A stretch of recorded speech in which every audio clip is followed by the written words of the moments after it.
How to make a parrot-shaped planter out of an old tire. When you repurpose items, it keeps them out of landfills.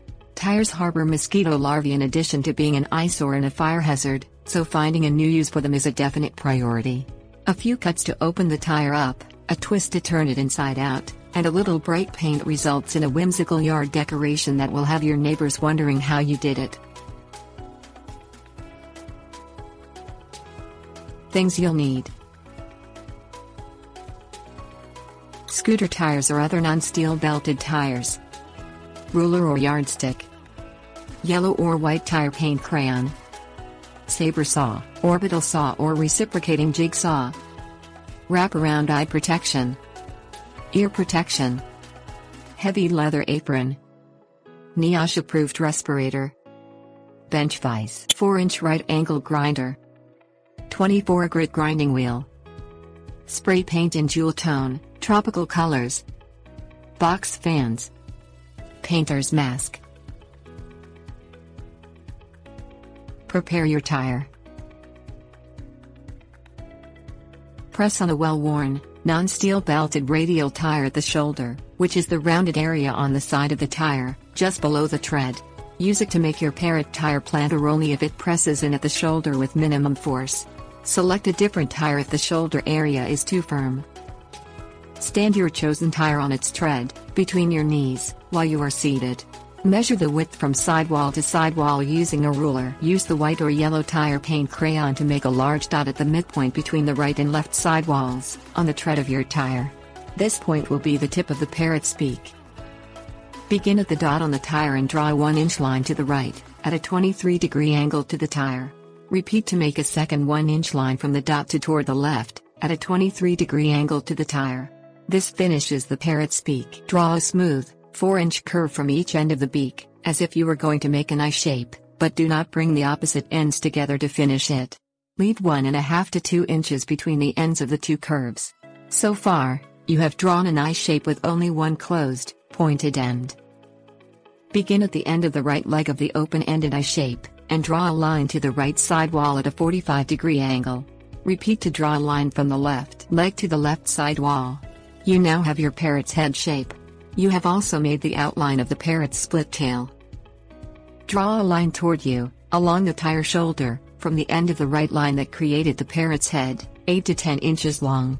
Draw a second line along the tire shoulder, 8 to 10 inches long, from the end of the left line. These are your cutting lines. Draw lines running away from you, from the right and left ends of the tail, along the shoulder, twice as long as the lines you made for the head. Draw a third line away from you, beginning at the point of the parrot's beak, down the midline of the tire at least 12 inches. Draw a fourth and fifth line between each sidewall and the midline of the tire, to create the 4 long strips that will make your parrot's tail. Prepare your saw blade. Secure a used wood cutting blade that fits your chosen saw in a bench vise, with the teeth facing you and pointing toward the floor. Don a NIOSH-approved respirator, wraparound eye protection, ear protection and a heavy leather apron. Put a 24 grit wheel on a 4-inch right angle grinder. Grind from the tip of the blade toward the vise on the right side of the blade, at a 30-degree angle to the teeth. Stop grinding 1 to 2 inches before you reach the vise. Repeat for the left side. This makes the teeth converge at the center of the blade instead of alternating left and right, which will allow you to make smooth, even cuts in your tire. Install the blade in your chosen saber saw, jigsaw or reciprocating saw. Cut the parrot. Place the tip of the saw blade at the point on the tire that creates your parrot's beak. Turn the saw on and allow it to work through the tire, headed from the point toward the right side wall. Cut until you reach the side wall but do not cut through it. Repeat to cut from the point of your parrot's beak to the left side wall and stop before you cut through it. Cut the center tail line, beginning at the center point that makes your parrot's beak and working away from you about 12 inches. Repeat to cut the lines immediately to the left and right of the center line, working away from the tip of the beak. Cut the lines along the side walls to finish making all the tail splits. Stop cutting when you are even with the end of the center cut. Cut toward you along the shoulder lines to release the bird's head and chest. Do not cut more than 10 inches. Finish your parrot. Turn your cut tire inside out. This may require several tries to get it right. The more flexible your tire was to begin with, the easier it will be to turn it inside out. Start fresh with a more flexible tire if necessary, making all the cuts again. Bend the beak back toward your parrot's breast to give the head a more natural angle. Down wrap around eye protection and painter's mask.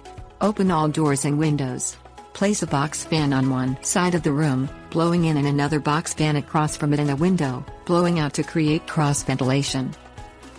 Use any jewel tone spray paint color of your choice to spray your parrot from beak to tail tips, using short, even strokes. Allow to dry overnight. Select your second body color and spray using the same short, light strokes until the pattern on your parrot's body pleases your eye. Allow to dry overnight as before. Select a third color to accent the head, and use black or white along the wing tips on the tail and to create the appearance of wing feathers on the sides of your parrot's body. Allow to dry as before. Hang your planter by the ring portion of the tire, using an S-hook and chain or rope. Fill the planter with soil and any flowering, trailing plant you prefer. Tips warnings. Never wear gloves when using a spinning tool such as a grinder. Do not touch the vise with the right angle grinder while it is running, or it may skip back toward you, causing serious injury, possible amputation or death. Never grind metal of unknown composition without using a NIOSH-approved truspirator.